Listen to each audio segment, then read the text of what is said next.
Hello and welcome to week 12 of the FUT Weekly podcast. I'm back, still maybe sounding a bit COVID-y, but I'm okay and have got through the worst of it for sure. So I could start actually by thanking 𝗏𝘅 here. Welcome back, 𝗏𝘅, for hosting last week's pod. I enjoyed listening. Thank you much, Ben. It's my pleasure to do so. I always enjoy being a impact sub off the bench. How you go? But I'm doing even better this morning now that I found out that you can complete 7 swaps tokens in 1 squad battles match. So that is the only thing that I care about at the moment. So intro the other guys so we can get to the important stuff. Yeah. We'll talk about that. And something I wanted to ask about anyway, the tokens, because we're getting to that time. But we also have with us, as we so often do at the moment, pretty much every week, we have Josh SpreadsheetFIFA. Thank you very much for being on last week's podcast as well, and did a great job of filling everyone in on everything that was going on that week. No, it was fun. You know, we had a bit of creative freedom, and supply teacher was in. You know, we took it down some different routes. But no, it's been good. I've spent all week renovating the house that I completed on. So it's been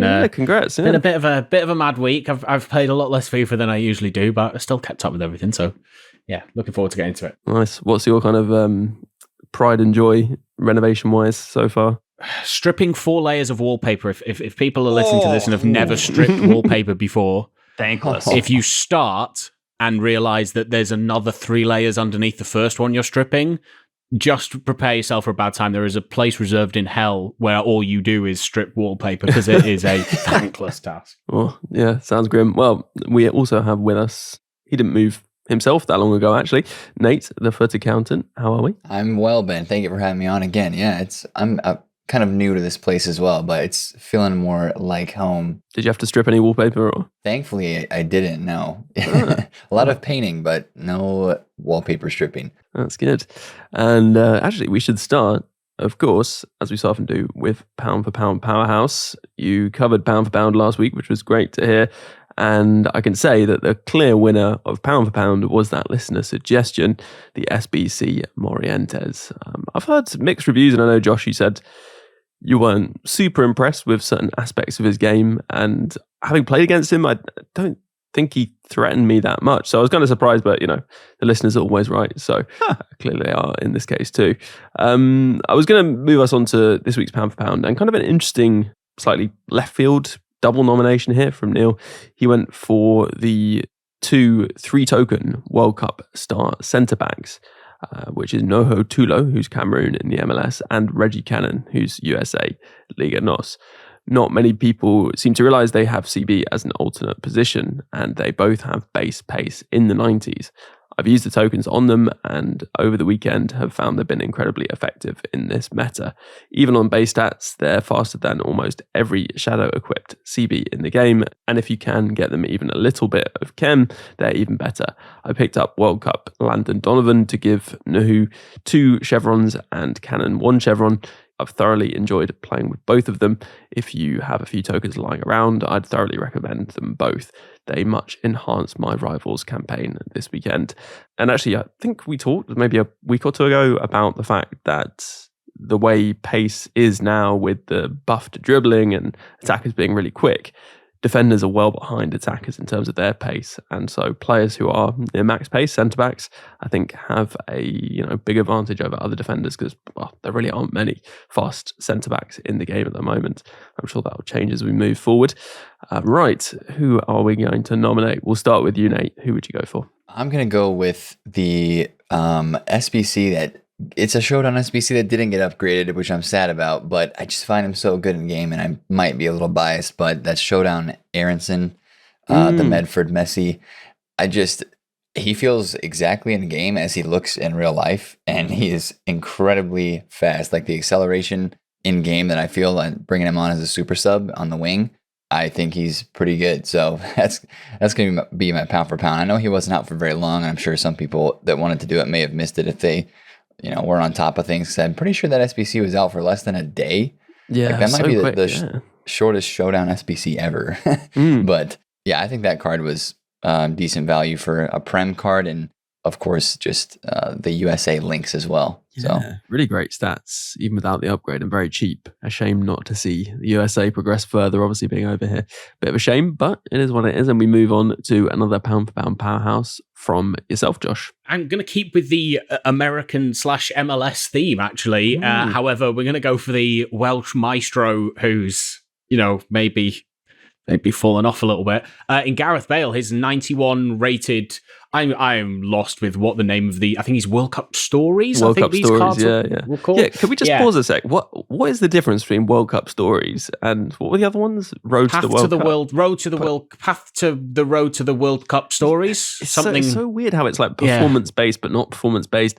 I feel like the whole thing's just got a bit lost, probably in, I don't know, bureaucratic nonsense with FIFA. But anyway, Josh, continue, please. It is a little bizarre. However, I'm never going to knock a 91 rated Gareth Bale, and his stats are quite frankly ridiculous. He is just on base stats approaching 90s in all of the kind of important attacking stats, and he's got that 83 physical, which he's always had, and even his defensive stats aren't too bad. Not that I would, say he could do a job at centre mid, but he's got, that 92 base shooting, has 97 shot power, and 94 long shots, and with all of the shooting traits he has as well. I know he's a little bit difficult to link. There are a couple of Welsh players that you could link into. I think you can still get the Welsh dynamic duo if you wanted, 𝘵𝘚𝘬𝘚, for example. But if you can just get him on 2 chemistry, he is absolutely unbelievable. A wonderful left foot, and you kind of have to because his 3-star weak foot can let him down. But for only 100,000 coins, I don't know if you can get a better player than that for 100,000 coins. Yeah. And is there a Welsh manager in the game? I feel like there probably is. I think there's a bronze Welsh manager. Oh, he'll be extinct right now, won't he? I mean, he must be, yeah. Yeah, I noticed that when I packed the 𝘵𝗲𝗃 from last weekend. Unfortunately, I wasn't on the pod to, of course, nominate him for pound that week. I actually packed Corona on the same day that I tested positive for coronavirus. So unfortunate coincidence there. But yeah, he made Mexican managers go extinct, which is kind of surprising, Nate, because obviously link investments for someone like 𝘵𝗲𝗃 would not rise in price much, would they? But actually the managers, I guess they're just so rare, are they, that they do get affected by players' impacts. Yeah, it's really interesting that the managers this year, with the way chemistry is, have been impacted in price a lot more than in years past. I mean, yeah, of course, in years past you had like Brazil managers were always expensive, or some of your French managers are maybe expensive too, but this year, like, didn't Senegal managers go extinct at one point? And or there's only one in the game, so that doesn't help the case there. But yeah, it's been very interesting to see that too, with the way chemistry works, how those managers go up in price as different cards come out. Definitely. And we move on to you, Japes. Who would you like to go for? For 130,000 coins, I decided to upgrade my 𝘬𝘯𝘰𝘸 from the base hero to the World Cup hero. And that was very worth it. He is considerably better.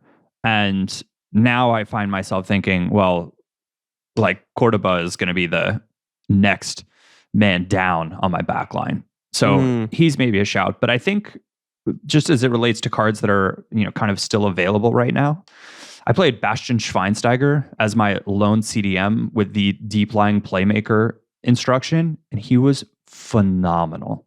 Like the new icon, or the World Cup icon Schweinsteiger.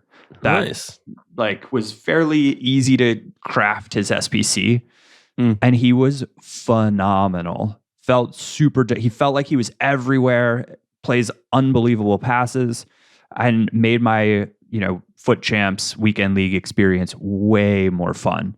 So for me, even though he's like very much not a traditional pound for pound, like I would highly recommend, rather than doing like the Morientes SBC, which clearly already won a pound for pound, like the impact that he's had on my squad and the, I guess, diversity of how he can play. He does very well as a box to box central midfielder as well, or in a 2-man, CDM setup. But for me, even as like a lone DM, he just was exceptional, and really, really enjoyed using him. And so I don't regret for a second spending the fodder that I did on him. Real quick, the big thing I think with him that this is my theory now, and we're going to totally break away here.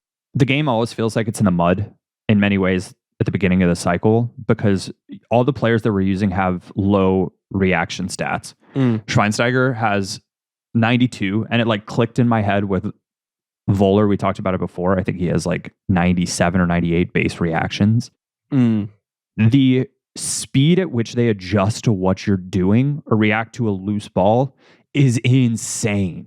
Like, I will not play a CDM or defensive midfielder that does not have 90 plus reactions again this FIFA. And Schweinsteiger's got that base 92. So even playing him with an engine where he's got 77 acceleration and 80 sprint speed, he feels so much quicker in the midfield than players that have had far more pace than him. So if you guys are like, you know, you feel like the game's moving slow for you, or you're just having a harder, I don't know, like get players that have high reaction stats. It makes all the difference in the world. And interestingly, Nate, I also did Brenden Aaronsen, obviously, right? Like, how could you not? I looked at the stats and I was like, heck yeah. Yeah. Where he's let down is he doesn't respond to things fast enough in some ways to deal with his like overall pace. And so his like 81 reactions, if that were higher, that card would be absolutely nutty. Still an extremely good card, and bringing him off the bench as a central midfielder means that he just bombs everywhere. And I like love that. But that 81 reaction stat for me is just not good enough.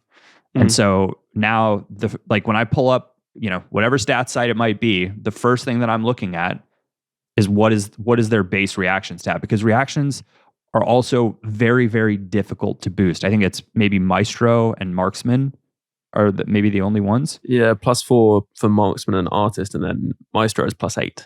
I mean, let's talk about underappreciated chemistry styles then. Yeah, maybe. And it's a nice boost to passing and to shooting, although not finishing. So yeah, no, I definitely agree. Underrated and can rescue a player. Interesting, I was just looking at Cavani. He's got 93 reactions, actually. So and 87 aggression. I mean, he actually looks pretty good.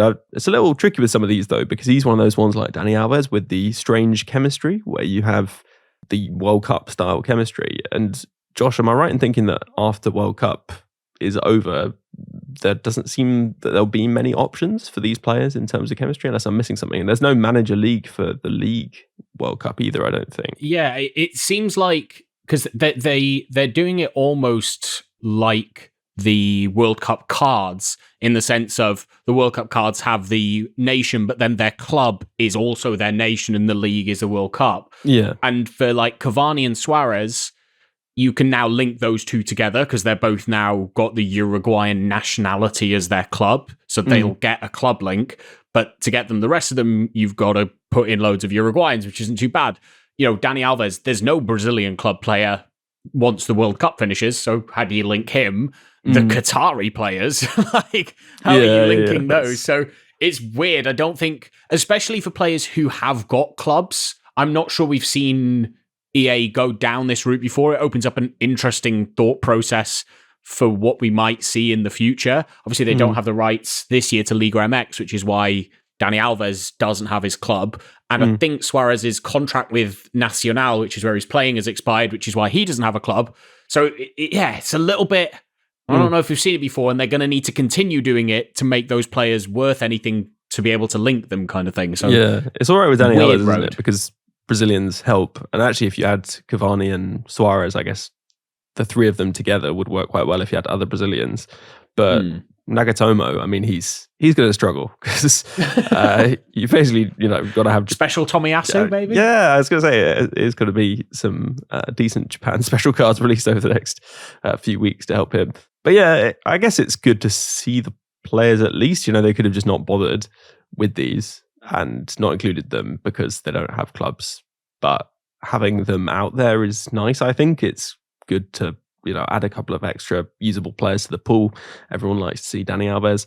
And it's a shame he didn't have 5-star skills. That'd be my only complaint there. I mean, let's not forget icons. Not that helps Nagatomo. But if this is their attempt to save the chemistry, I don't know if it's going to work. Yeah, I think it's made it more complicated, hasn't it?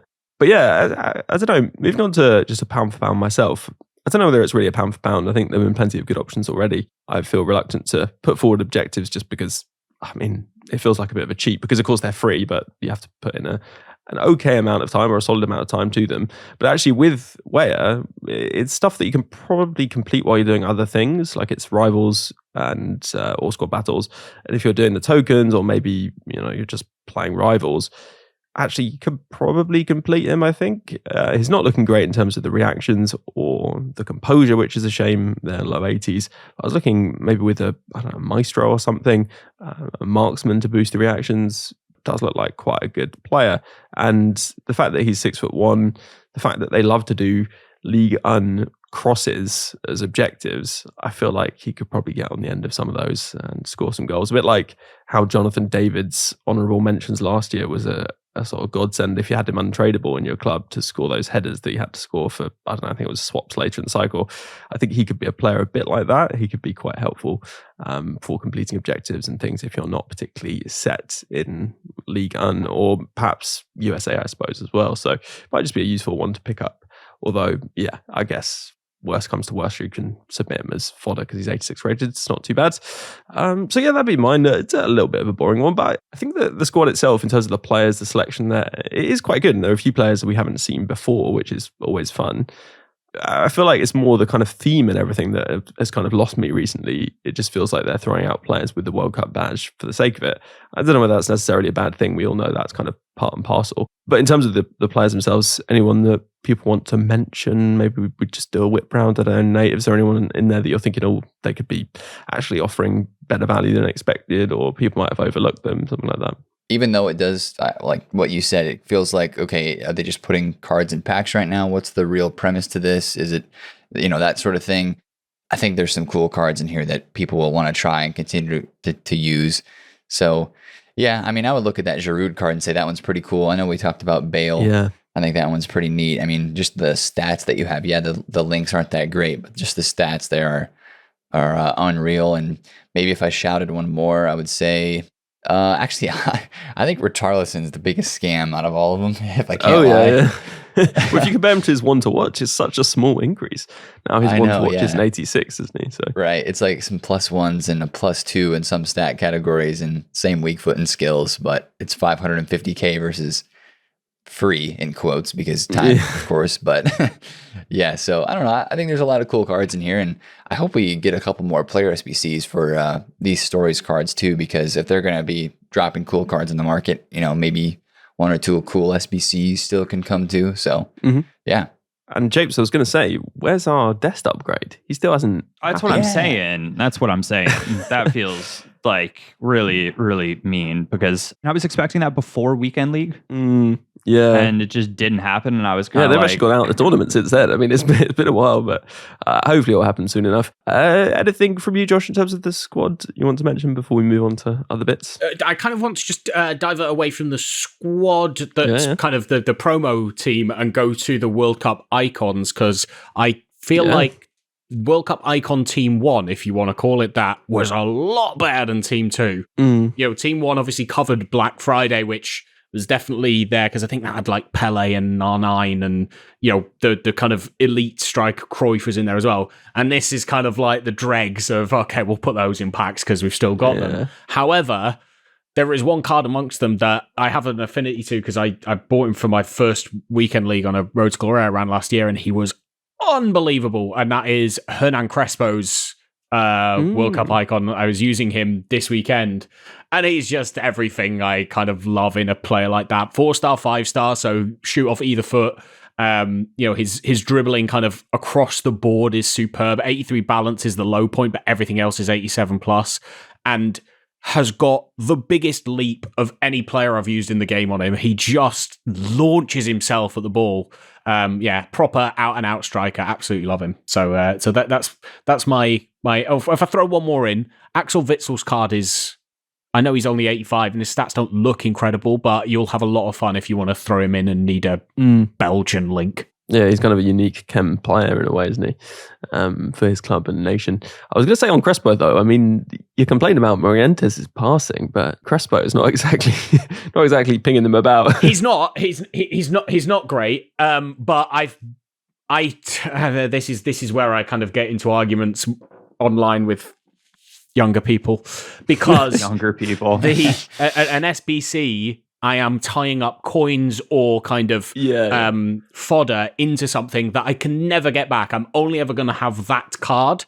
And so therefore the longevity of that card has to be longer than if I buy this Crespo and in 2 weeks' time, his passing's beginning to really let me down and the standard of play has gone up, so I need to move him out. Guess what? I'm going to be able to sell him for probably around the same price, if not more, because he won't be in packs anymore. So the barrier for entry I have of what an SBC needs to be versus what a player I bought off the market needs to be is slightly different. And maybe that's a false way of thinking about it, but that's always the way I've thought about it. No, it makes perfect sense, actually. It's the logic that I've used with untradables generally. They've got to last a decent amount of time for you to commit that, and that makes sense. We're going to talk more about committing to certain things in part 2.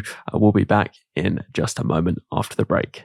Hello, listeners. The festive season is a time of giving, and that is no different around the FUT Weekly podcast Patreon, because there is a 36,000 FIFA point giveaway going on the Patreon. So if you've been considering supporting the pod, getting that extra podcast every week this week, that'll be a gameplay podcast, then now might be a great time to do it. Remember, it's only £3 a month, and you could win much more than that back by entering that giveaway. You can sign up, support the pod, as I said, get an extra podcast every week, and loads more too over on the Patreon. Just search Support FUT Weekly, follow the link directly to the giveaway in the description, or go to bit.ly/xmas23 points. And if you do consider supporting, a huge thank you.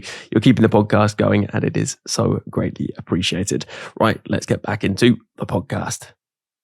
Hello, welcome back after the break. I was thinking, really, shouldn't they just make primes better when you look at these World Cup players and how their primes are only slightly better? Those primes aren't going to last that long, are they, in the cycle? No. I feel like they should have just stepped up maybe some of these World Cup versions, a bit like they've done with more, and then stepped up the prime a bit further and released it a bit later. They said they're going to release those primes, I think, with promos throughout the cycle, so maybe they will just tune them to that promo. But I just would have liked, like, Bobby Moore is a great one. Like all of the ones that, like, give me a 𝘬𝘬𝘀𝘀 card that's like got 90 pace or something, like make him super juiced. Like, it's Denmark, he's got Icon Chem, what are you going to do?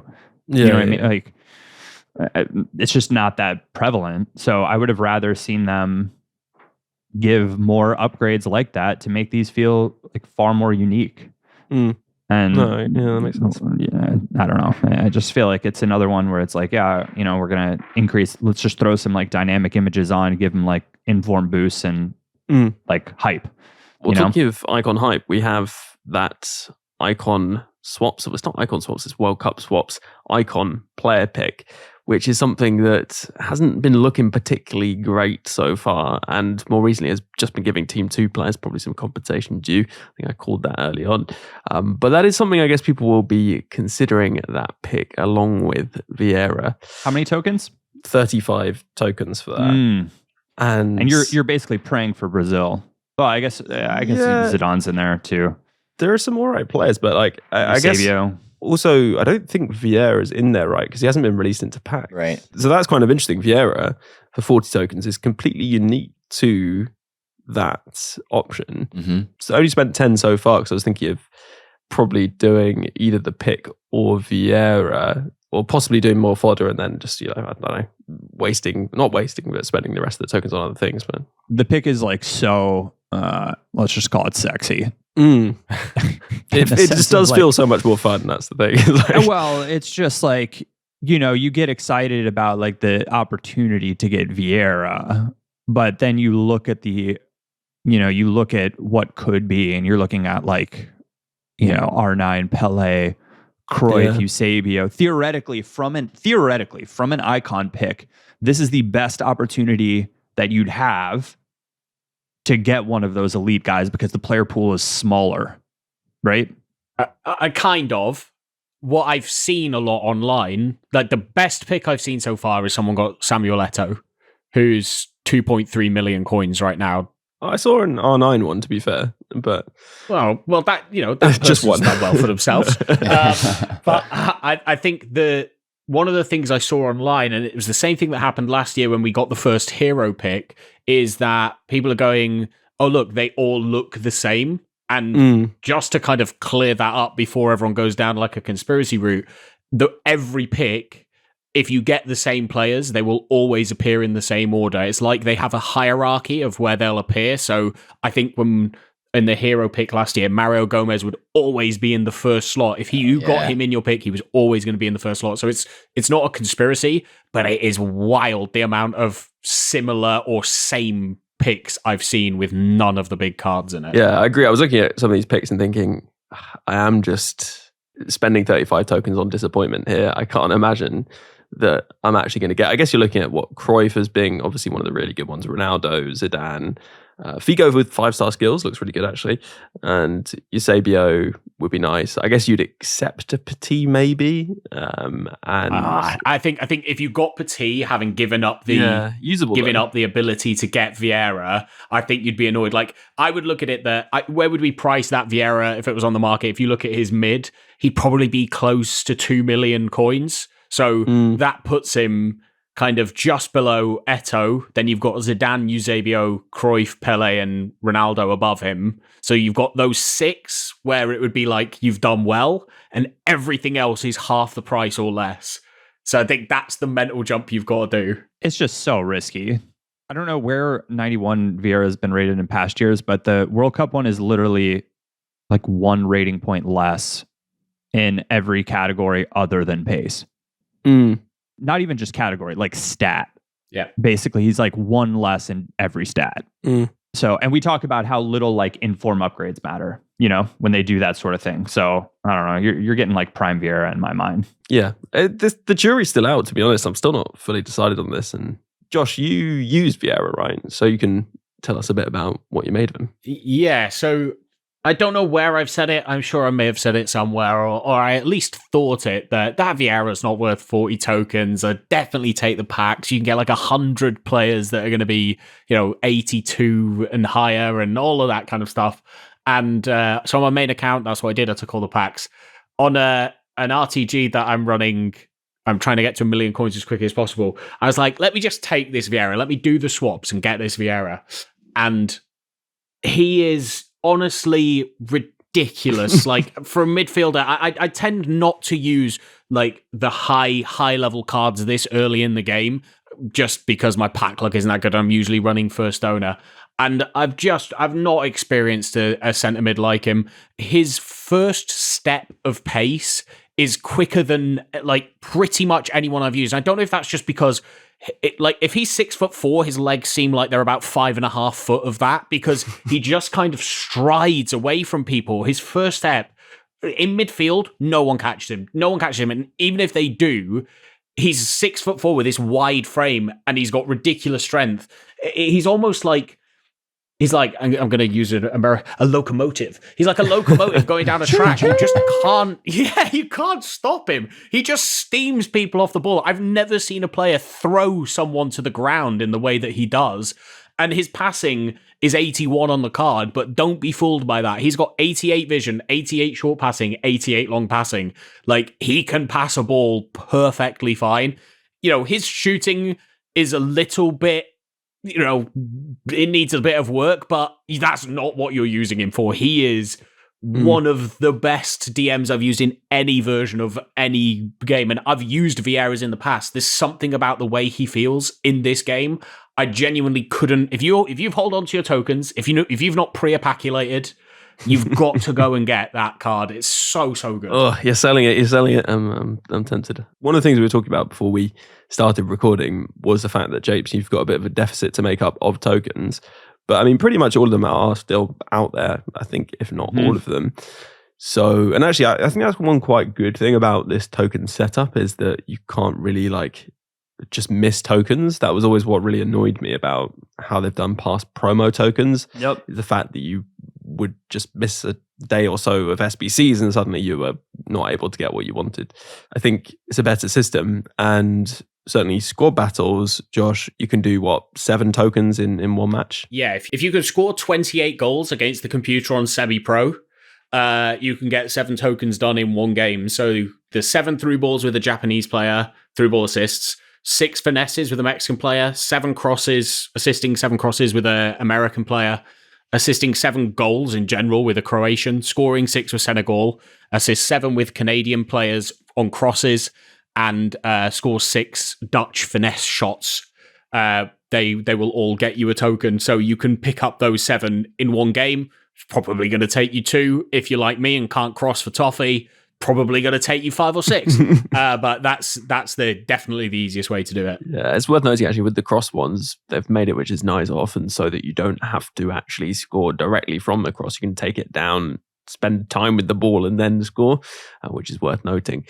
Let's move on to a question here, which might seem to some like a more, not straightforward, but a question that someone newer to the game would ask. And actually, I mean, that is the case in this instance, but we like to cover a variety of things on the podcast. And so I wanted to ask this question from Corey. Corey wrote in to say, I appreciate the pod every week and enjoy the guests. I really just have one frustration with the game.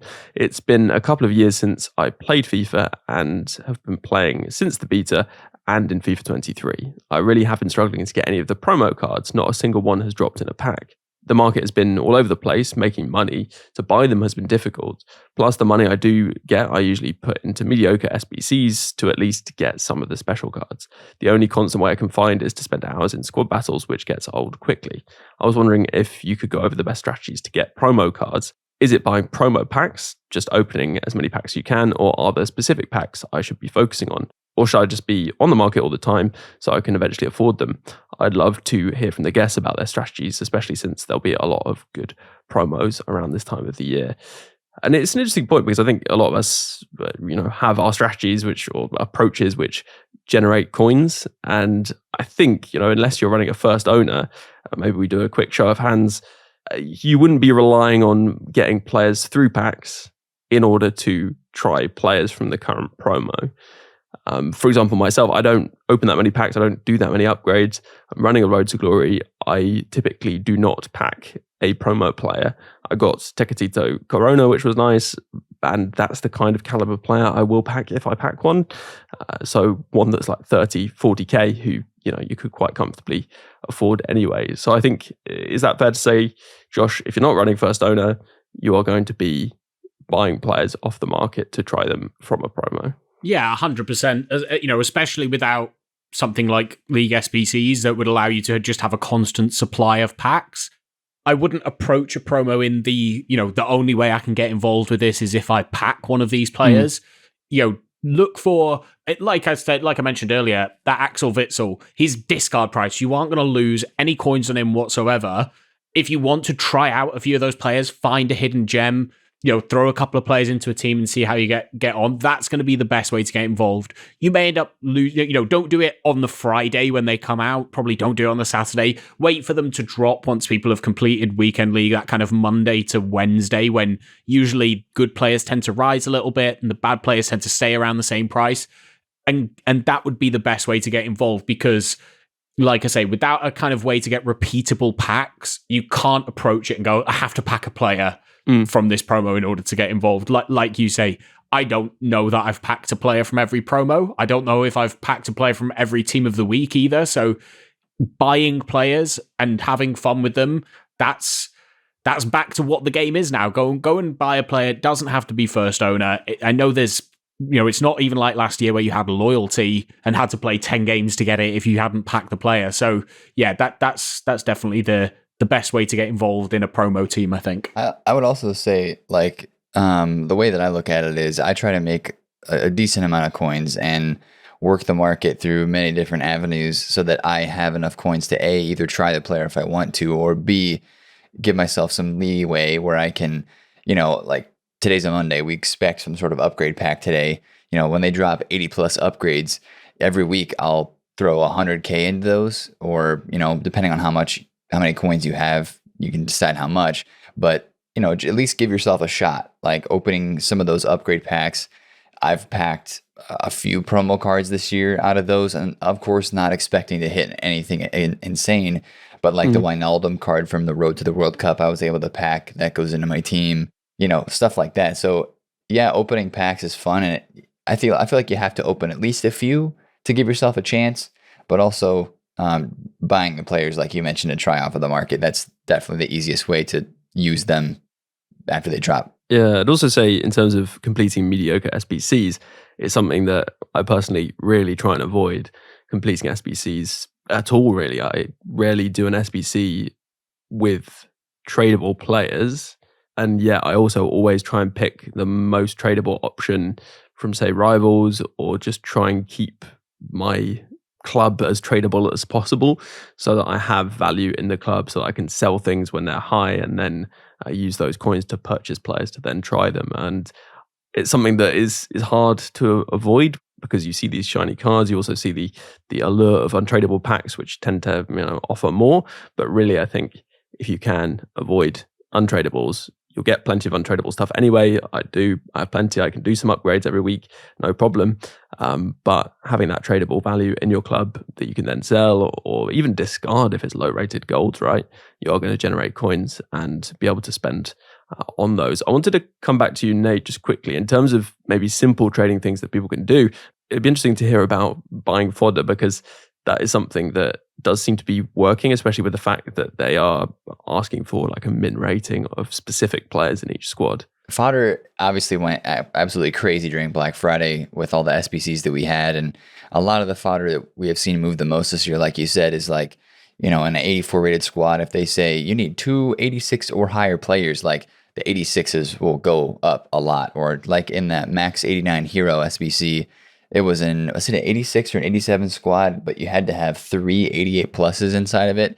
And that's when 88s went to like 60K or 75K even for a moment, I think.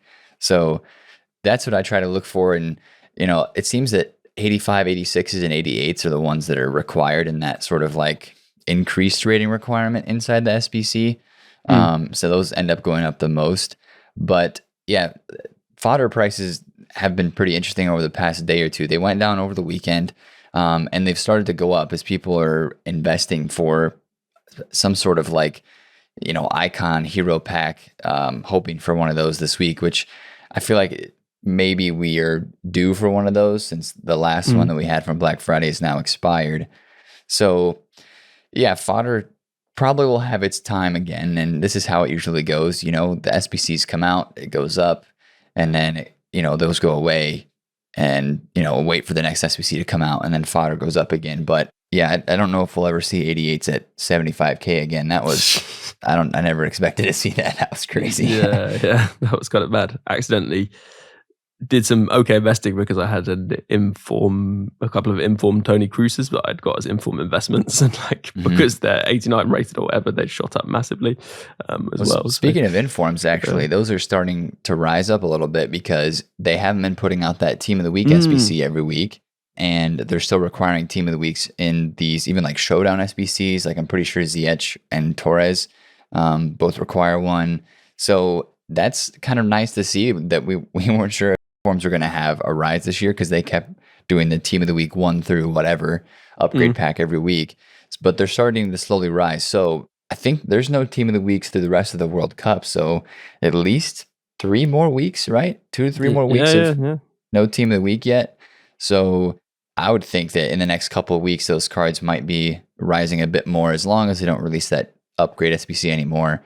And as they keep requiring them, that might be a good time. If you had club stocked those discard Team of the Weeks earlier on in the year, 84s, 85s, like at 11, 12K, or maybe something, even the higher rated ones like your Tony Cruz that you mentioned, those have already gone up a lot. But those cards that you stocked in the club might be, going above 20, 25K would be a beautiful place to sell those. Yeah, I mean, I've been using Champs rewards as a bit of an investing opportunity. Just chuck those informs into the club, and they can sit there, and eventually they'll probably have some value, which might be happening, which is exciting. But actually, talking of Champs rewards, there has been that change to Champs rewards we maybe discussed briefly. And although it doesn't directly relate to Corey's question, I guess if you want to push through, get better rewards from gameplay, then Weekend League or Champs Finals is the place to do that. The changes to Champs rewards have been pretty good, I would say, apart from losing the novelty, going from those red picks to 84 plus players in those picks. I like it a lot, James. I kind of hope it stays, to be honest. Yeah, 100%. I packed, out of my rewards, I packed like Verratti, Cristiano Ronaldo. Wow.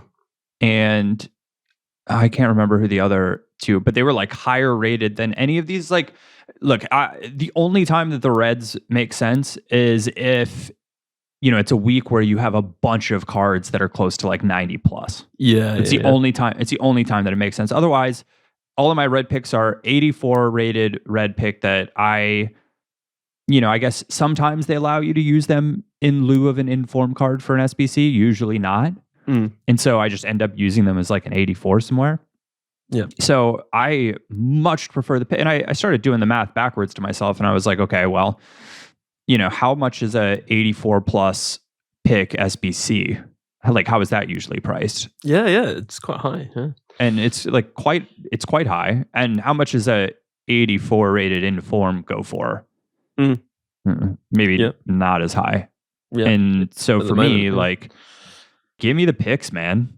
Give me the picks. Then you have a chance to get promo cards too. You have a much higher chance of winning big. And like throw icons in those picks too. Like, let's get crazy here, EA. And I've actually seen one of my friends packed Eto'o from his weekend league player picks. I'm not even kidding. They're already in there. But that's specifically for the World Cup icons, because they're treating them as promo cards rather than icons. Which hopefully they continue to do in the future. I agree. Like, why should they not? If they're releasing them on a varied schedule, why should they not be treated like that? Well, on that, actually, I think that does wrap us up. As always interested in listener thoughts on these topics. You can send those thoughts in at FUT Weekly Pod on Twitter, which is also where you can vote for the pound for pound powerhouse this week. You can also get in touch via futweekly@mail.com. And on this podcast, we have had Nate, the FUT Accountant. Thank you very much for stopping by, as always. Yeah, thanks for having me on, Ben. It's been a blast. And I mean, we're living in such a unbelievable time right now with the World Cup being on and having a decent amount to do in FIFA. It's just, I'm trying to soak it all in because it's a lot of fun. Even though people have been complaining about the content a little bit, I still think there is a lot to do, and we've got some really cool cards, and it's so fun to have that World Cup connection with FIFA at the same time. So yeah, and the showdowns have hotted up, but the path to glories are looking spicy, so it's been good. I was just going to mention, actually, in terms of showdowns, there is that showdown between Manchester United and Ronaldo, which came to a head and then meant that Ronaldo's going to leave. It looks like he might be going to the Saudi league. I was wondering actually what that meant for his base Manchester United version, because presumably it goes out of packs, as you'd expect, and maybe rises in price because he's still quite good. Yeah, I think if that were the case and he would make that move in January, then I feel like his gold card would probably end up going up in price. The only example I don't know of is, like, remember how Allen transferred from Everton? Was it to the Saudi league? I don't think he's in packs anymore, but I don't know for sure on that one. Yeah, he joined a league that's not in the game, I believe, so that's a bit different. But yeah, Nate, thank you very much for coming on. People can check out daily market updates pretty much on YouTube. Nate, the FUT Accountant. Thanks to Nate, and a big thank you as well to Josh, aka SpreadsheetFIFA. It's been great to have you on the pod too. Thank you very much. Yes, I will try and not have nightmares about Kylian Mbappe running at Harry Maguire for the next few days, and hopefully enjoy the rest of the World Cup. I'm definitely a little bit concerned about that. Although on the other hand, I'm kind of thinking at least he's used to being slower than attackers, whereas someone like Kyle Walker might find out he's not as quick as he thought against Mbappe, quite possibly. But finally, we say our goodbyes to Japes. Thank you very much for coming on this podcast. Was it nice to have a bit more of a laid-back approach to this week? Yeah, I kicked back with my coffee today. As Nate told me via Twitter, it's never tastes so good after having packed an icon first thing in the morning. So not today, but I'm still living high on the 2 from over the weekend. Yeah. I mean, my rewards also included Cristiano Ronaldo, Kevin De Bruyne. I think I had like one more high-rated player in there as well. So I'm, totally on team. Give me the picks. Yeah, really interested to hear what people think about that. And I should say now, as we wrap up, if you're interested in hearing what we have to say in future weeks, then do subscribe to the podcast via Apple Podcasts, Spotify, wherever you get your podcasts from. And of course, if you'd like an extra episode every week, then consider supporting just £3 a month for double the podcast content. You're keeping the podcast going. If that interests you, then just search Support FUT Weekly or follow the link in the description. And if you are already supporting, then a huge, huge thank you for keeping the podcast going. And a massive thanks too to those Icon patrons: Dave B, 𝘬𝘰𝘬𝘦, Coach 𝘵𝘀, DJ FIFA Player, Alan G, Alistair, Anthony R, Dominic P, Rob P, Jeff B, Stephen F, Tom B, Damon H, David S, Nick Jack M, Eric T, Neil P, Adam G, Elliot M, Dan W, at Pace of a Tortoise, Roger D, Jake G, Springford, Nishant, Harry P, Alex M, Lee A, Brendan W, Andrew C, Joe W, Timothy J, Dylan, Adam R, Sam K, Graham W, Andy, Ads H2K, and Brian V. Plus a special thanks to Luke M, Dave B, Hugh J, Tom M, Darren W, and Pato Foot for advice and production assistance. Before I leave you, just one more thing to add though. FIFA's a bit like life really, it has its many ups and its many downs. If you're having a few more downs than ups in real life in these more difficult times, then please don't feel that you're alone or need to struggle on without taking action. If you go to thecalmzone.net, there's loads of resources, advice, support, or even just a friendly chat for anyone who needs it. If it sounds like it could help you, then head over to thecalmzone.net. And for now, have a good one, and I'll catch you on the next podcast.